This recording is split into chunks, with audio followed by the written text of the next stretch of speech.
Yung isa hindi ko makikita. Yung isa Sabay yung mata. Kasi nakasapay. Ito yung mata niya. Natakpan. Ito yung... Parang ang taba. Oo, mataba. Pisngi. Tignan mo siya na nakaganon. Kita mo? Gusto mo sa kabila? Ayun o, ayun o. Ayun, yung ilong, hindi ko makita. Ay, hindi. Hindi, ulo niya.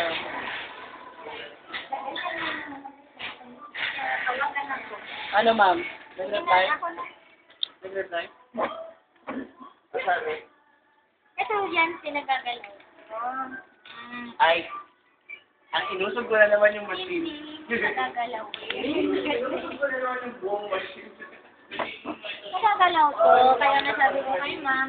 Ay, ma'am. Ay, Kasi ma'am. syempre, gusto niya Ay, ma'am. Hi, Lola.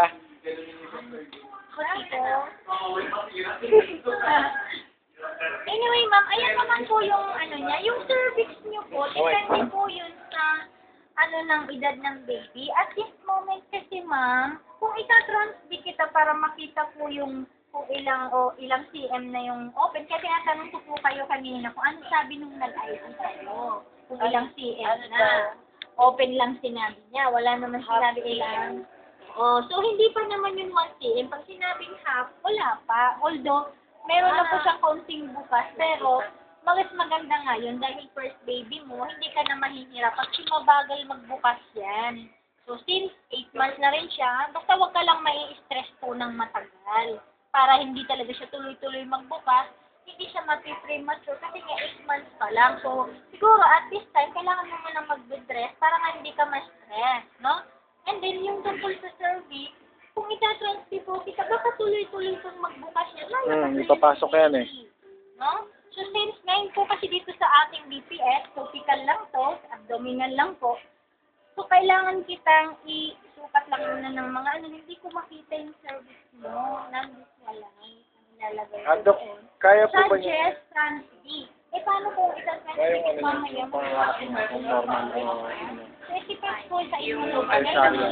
si Dr. Bupiente, kung hindi pa naman talaga, kaya tinatanong ko po kayo kanina if may lumalabas na ba na paano dito. Sabi niyo po, wala pa naman. Kung discharge, usually, common yun.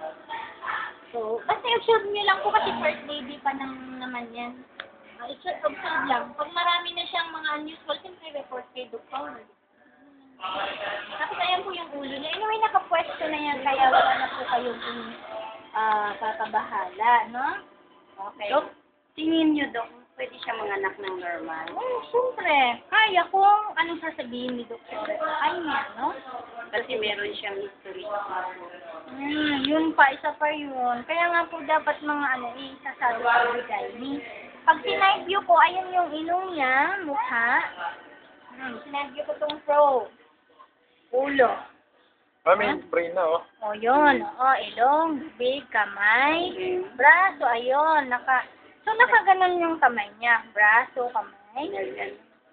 And then, punta tayo dito na sa may heartbeat na. Ito na yung chance. Pag ganon yan. Okay? And then, ayan po, ma'am, yung kanya.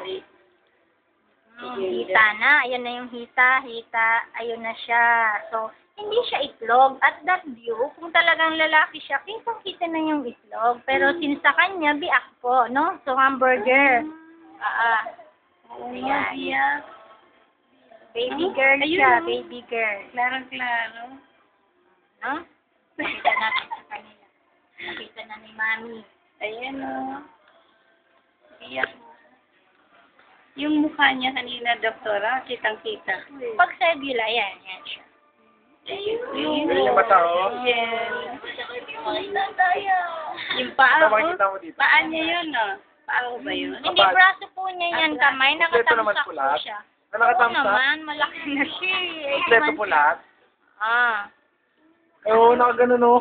Nakatamsak siya, Lagi naman yung nakatamsak ang mga baby. And then, ma'am, paantay lang. Makita mo. Yung result na lang simultasyon naman. Nakatamsak, kaya nakatamsak. Pagdam na. Oh. Baby girl. Lola. Ay, may baby girl na siya. Oh, si ate. Kamusta na Lola. Hawak ko yan. Ano? Ang mami. At kahit po meron kayong pampakapit, vitamin, stress ang nanay. Iwasan daw stress ang nanay.